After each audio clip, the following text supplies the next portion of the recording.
Hi guys, and welcome back to Pass and Move.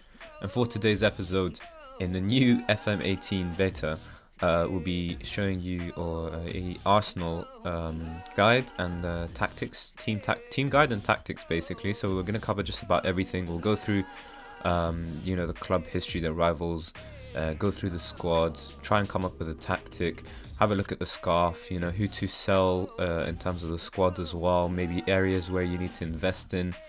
And you can just have a general look on the finances as well. So I think we'll just do it one by one. So we'll have a look at the squad first. So Arsenal squad is a decent one, but there are some gaps, of course. We'll go through each position one by one. But one of the first things I like to do is actually have a look at who shouldn't be in the first team squad. And my general way of doing that is actually considering who isn't ready for the Premier League or even any division really, but the first division, the division that you're in. So you'd assume anyone in Arsenal's team is good enough, but apparently Debuchy is not. He's a championship player, so it's not good enough. David Ospina, a decent player for the Premier League. Obviously we could improve in that area. Chambers, decent. Rob Holding is still a championship player, and I would assume everyone else is good enough by the looks of the star rating. So it's just Debuchy and Rob Holding. So we'll go through this squad one by one, but you can naturally assume to sell Debuchy if he's not even ready for the team. And Rob Holding you could probably send on loan and hope that when he comes back he's ready for the first team. So those two at least are sorted. Another thing is to have a look at the under-23s and 18 squad, see if anyone's actually ready for the first division. Maybe you can promote some youngsters.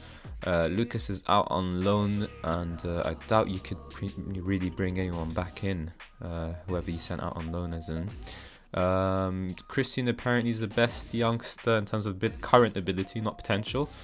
And he's only ready for championship, so it's unlikely that any of these players will actually be ready for first team action. So I think at least now we know the makeup of our squad. So yeah, we've got how many players here? 24. So you only need 22 players. The first 11 of players who are leading players for the division, possibly even star or even world-class players, really, the more the better. And a backup 11 of youngsters whose potential is to become a leading player for the division or star or world-class, of course. And that way you have a nice little rotation policy, as well as a decent makeup for the squad, good enough competition, and it should be perfect to compete with. So having, keeping that in mind, Peter Cech is a star player for the division, so we're sorted in the goalkeeping department, at least in terms of the first place. Ospina, though, is only decent for most Premier League competitions, so that means you'd be better off selling him and bringing in a young goalkeeper who can eventually overtake Peter Cech, ready for the first division, of course, for the Premier League, and whose potential will hopefully help him fulfill Peter Cech's role when Peter Cech moves on. And that way there's nice competition. You can kind of just play Cech in every single Premier League game and play your backup goalkeeper in the cup competitions, but I would not recommend playing Ospina at all. Actually, I think you should try and move him on. In terms of the right backs, we've got Debuchy and Bellerin. Of course, Bellerin is a youngster already, but he is a leading player for the division, so that's kind of a rare thing that happens, but it's also good. So you can bring in a backup player for Bellerin. You have two options here, really. You can bring in a player who's comfortable with being a backup, a ready-made ability, but my recommendation is obviously bring in another youngster to compete with Bellerin, who also has who's a bit less in terms of ability, but potential is just the same, and that way you could have two fullbacks really competing with each other. The centre-backs are Koscielny down to about Mustafi. So of course Koscielny and Mustafi should be your first team centre-back pairing. Both of them are leading players to the division, so at least you're sorted in terms of that department. In terms of the backup players though, Mertesacker, Callum Chambers, Rob Holding is we already said he's loaned out, so that leaves us with 4 centre-backs. And the backups should be Peter Mertesacker and Callum Chambers. So Mertesacker is also a leading player, but he's going to retire at the end of the season, so he's really a perfect backup to have, because he's not going to complain too much if he doesn't get game time. I think he could probably change his squad status too. I doubt that, considering he's going to retire at the end of the season. He'd be looking for too much game time. Callum Chambers is another player who's good to have. He's a decent player for most Premier League sides, and he's going to have potential of leading becoming a leading Premier Division player. So if he doesn't actually fulfill his potential, then you can move him on. But for now, at least have him on as a squad player, rotate him, give him some game time in cup competitions, for example, and he should do a decent job. Also, Callum Chambers is a ball-playing defender, so he can be the backup to Mustafi, and Per Mertesacker can be the backup to Laurent Koscielny as well. In terms of your left-back spots, you don't really have an option of selling Saeed because you just bought him, so it's unlikely anyone's actually going to be interested. But I would recommend trying to move him on later on and bring in an actual leading fullback in that spot. So both your left-backs aren't actually leading players for the divisions, but they are both good, so they should, if need be, do a job for the season.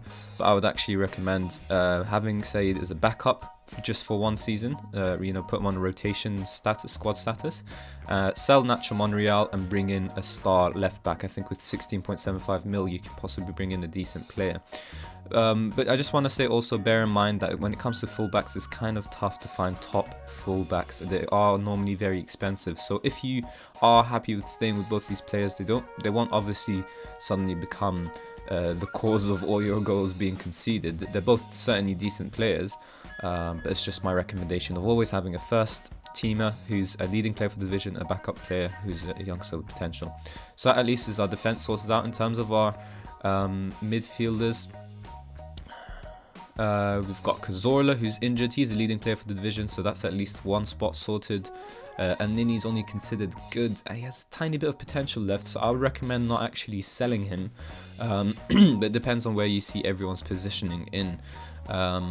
Just having a look at the squad, it looks like it's best suited to 4-2-3-1. I've already come up with a tactic for that, so we'll keep that in mind. Having said that, we only need 4 centre mids and we've got 6 here. So definitely someone needs to move on, and we're also playing attacking midfielder, so Ozil doesn't have necessarily a backup, so we can consider that. So maybe we need 6 players and we have 7, so it looks like we just need to sell one of these players. In terms of just numbers, pure numbers. Cazorla will be one of your centre mids, like we said. Ramsey is another leading player. He should be partnered with Cazorla, and that way your first team is sorted out. Arsenal's actual strength is in their midfield. It's the strongest part of their squad. Wilshire's injured. He's a leading player of the division. You might consider selling him if you're concerned about his recurring injuries. But I would recommend, if he's happy with not playing too often, which he seems to be in terms of his squad status, then maybe try and keep him on. We're trying to get rid of weaker players. He's considered leading, so there's no need to necessarily sell him. Probably Coquelin is my player who I would sell. He's not necessarily going to improve anymore. He's only considered a good player for the division, and I don't think he fits necessarily with our tactic in comparison to the other players here. So you're better off just selling Coquelin completely. Xhaka's an incredible player, leading player for most Premier League sides, and like I mentioned, that's where the strength of your squad is in centre mid. So even your backups are considered leading players. You can't ask for more, to be honest. And that way, that leaves you with Ozil as well, who of course will be your first team attacking midfielder. If we sell Coquelin, so let's actually put him on the transfer list, getting El Nino off. Doesn't make sense. Alright, take him off, there you go. That leaves one player who needs to be a backup to Ozil, so we just have to consider who's capable of playing in attacking midfield spots. So Xhaka is a centre midfielder or defensive midfielder. Wilshire's probably going to be best as a backup to Ozil. It kind of makes the most sense. He seems to be a natural in the position. You could probably retrain Cazorla or I think Ramsey to be there, but I just feel like maybe Wilshire's best there, playing as a backup to Ozil.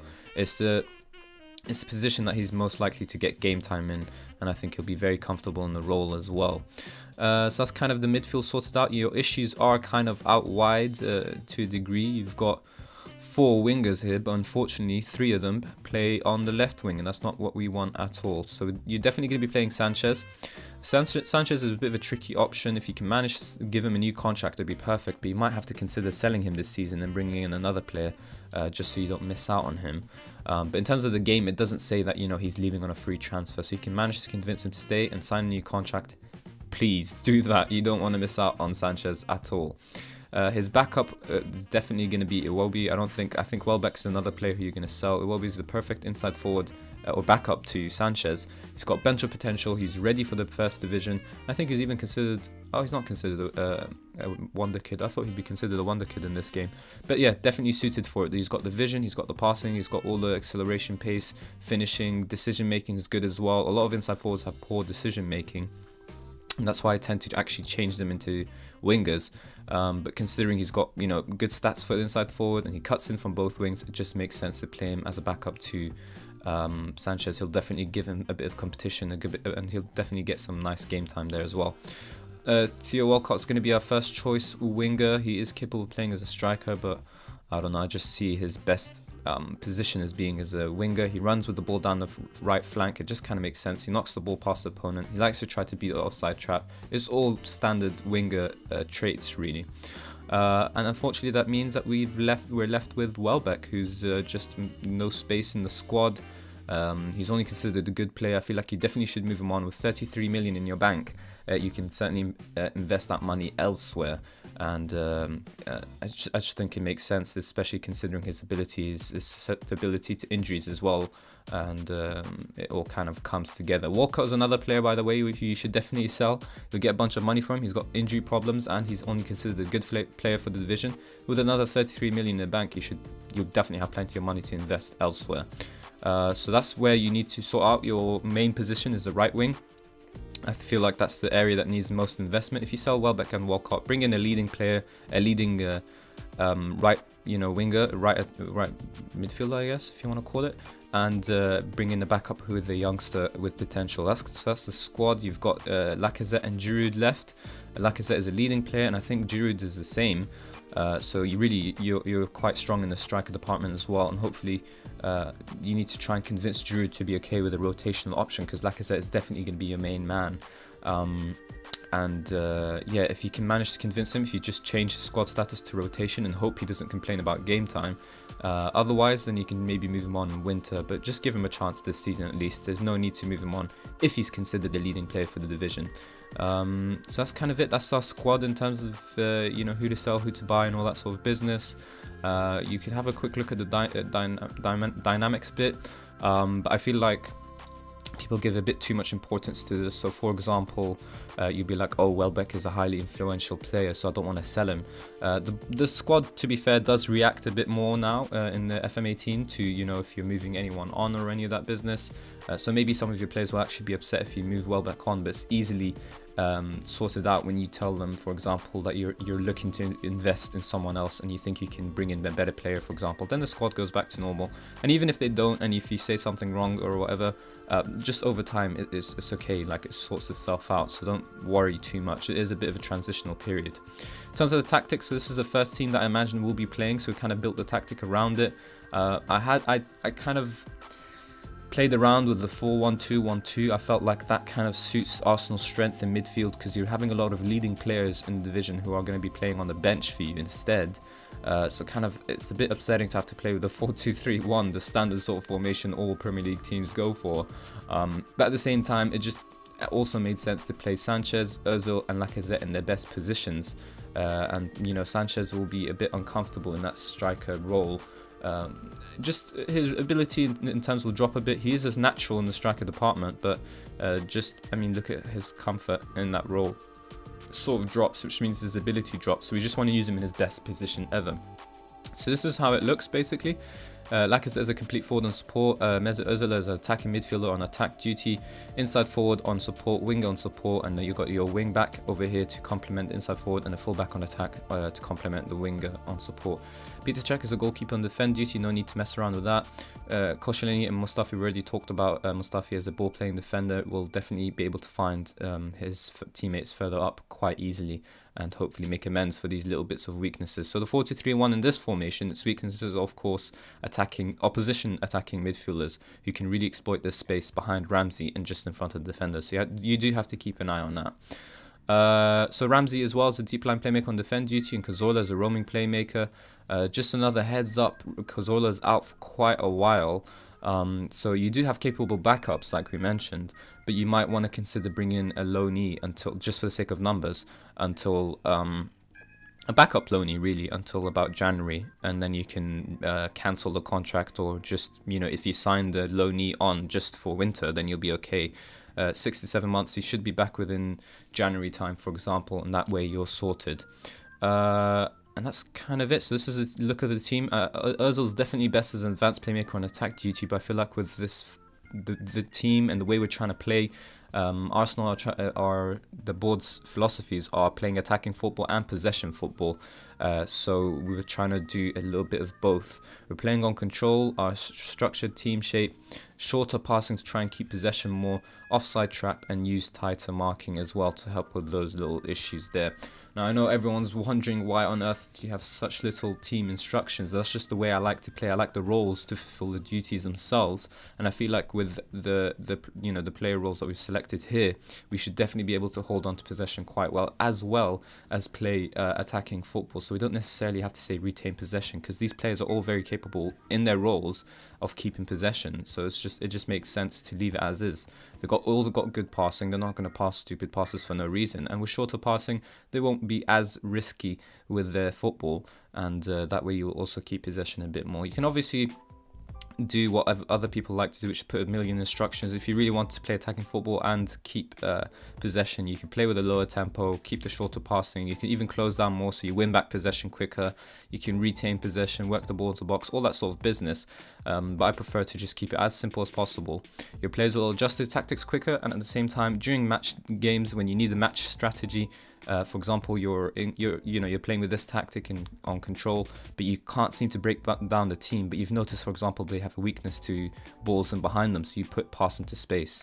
But otherwise, it just doesn't make sense to continuously train your players to pass into space, for example, or working the ball into box. If you have it set from the get-go and the other team are not playing defensive at all, that means you're overthinking your play. So when you could actually take them down within 3 passes, for example, you're overplaying the play, and they're not necessarily defending too well. So it just doesn't make any sense to put the work ball into the box. It's sort of just match by match strategy. So I prefer to keep it as simple as possible.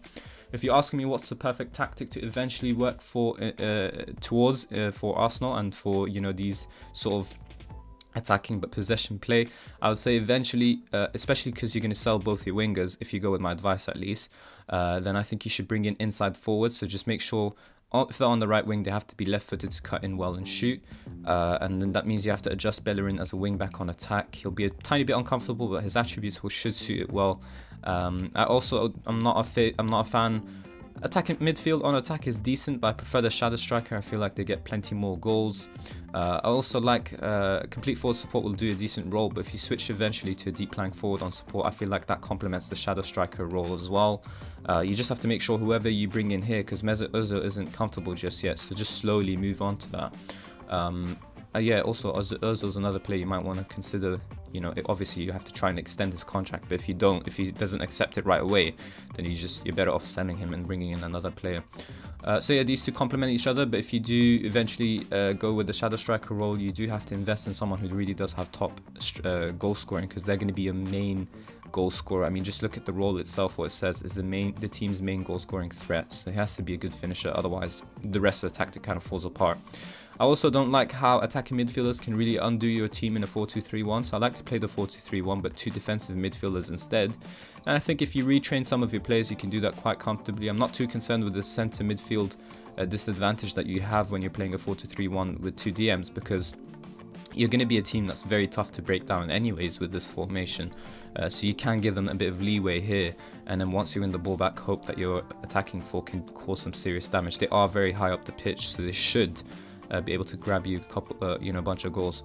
But the way I like to play is actually have a defensive midfielder on support duty. I feel like he ties things together quite well. I also like to have a registrar who's like a deep lying playmaker but likes to keep possession a bit better, as it says, possession oriented systems that press high up the pitch. So we have 4 players up here who are very high up the pitch, so they'll definitely be pressing high up there, so the registrar suits it. I like to have him on the left because if he ever does take a long range shot, then he can be with his preferred foot, which is normally right footed. It depends on your midfielders, of course. And yeah, defensive midfield on support to just kind of give some more solidity here. So this type of formation, you have to be careful because of this 4 block. It's normally these 4 players who are going to be doing the most of your defending. Your wing backs are going to be pushed really high up, so you do have to be keeping an eye out on opposition teams who have really pacey wingers, for example, or who really use their flanks quite often. Because what happens is normally these two join the attack, these four are kind of staying back, and the flanks are left exposed. And so if your central four block here aren't, quick enough, for example, if they're all slow, then you really will get caught out on the counter. But you're just less likely to do so in a 4-2-3-1 defensive. So that's kind of the tactics that we're going for. In terms of the team report, what it says, apparently we've got midfield depth. It needs some improvement, but I don't think I agree with this. Defensive depth in left back, I think I definitely agree with. It says in defensive midfield, so I can kind of understand that. We don't have too many defensive midfielders. Left backs could definitely improve in, and apparently goalkeeping depth is an issue as well. I think I agree with that. So we do have a bunch of youth prospects. We'll look at that in just a moment, and we do have impressive decision makers, and a lot of the players are good in terms of teamwork, so it's good to see. And I think with this Arsenal team, you should definitely be getting Champions League football, if not more, if not competing for the team. You just need a couple of for the title. Sorry. You just need a couple of tweaks to the team, really. If you invest in the depth of the squad, then you'll definitely have a much better squad, and one that's more likely to compete for the title, because you've got some star players in there. It's just about being consistent. In terms of the staff, it's just about how you like to invest in your squad, in your staff rather. The coaching staff, how you like to look at. But apparently goalkeeping sorted, and it really is up to you. But they have improved in terms of the how to look for your squad, and just if you look for the attributes, then you can definitely improve in it. In terms of the board, actually, you can have a look at what they say first. So apparently you're just one coaching staff short. For example, you need a physio maybe. I feel like the most important area to invest in is the scouting system. Training, in terms of training, I always just keep it unbalanced. When it's in pre-season, I put it on high, but when it's back to normal season, I leave it on average. Match tactics all the way, but whenever a game is coming up other than pre-season, I always switch it to whatever my scout says about the opposition team. Schedule, I don't think there's necessarily anything to say there. Competitions, you're expected to qualify for the Champions League, which should do easily, and you reach the Europa League finals, probably the most realistic thing as well. You should be able to do that with this squad. Final of FA Cup possibly as well. Community Shield and the League Cup aren't important to this. So you do have high expectations, to be honest, from the board, but you should, with the squad you've got, it should be quite easy to reach these expectations. Scouting systems being completely changed, I won't get into it too much, but using short-term scouting focus to find players within the transfer window is incredibly good. You should definitely use it. Once this transfer window is done, you can go back to being general, and that's it. I definitely recommend investing in your scouting budget. Just go all the way, give them as much money as possible to do their jobs, and normally I like to keep it. I guess you could go all the way. You'll have 76 million left in the bank to spend, I think.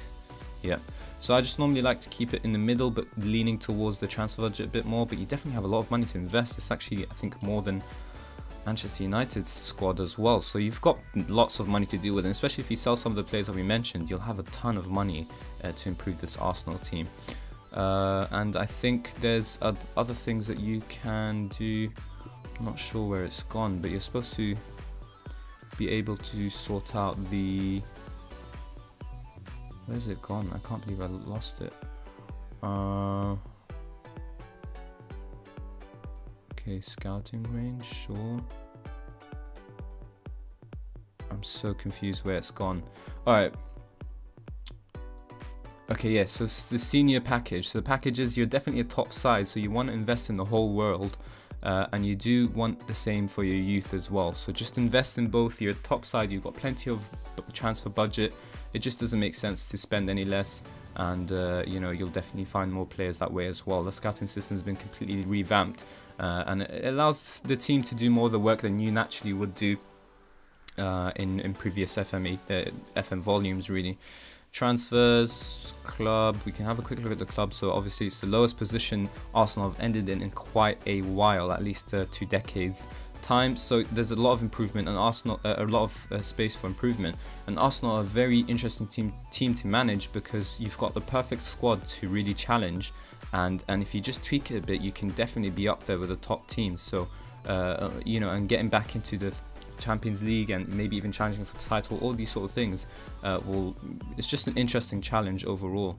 So fierce rivals obviously Tottenham, Chelsea, United, Liverpool and West Ham apparently as well.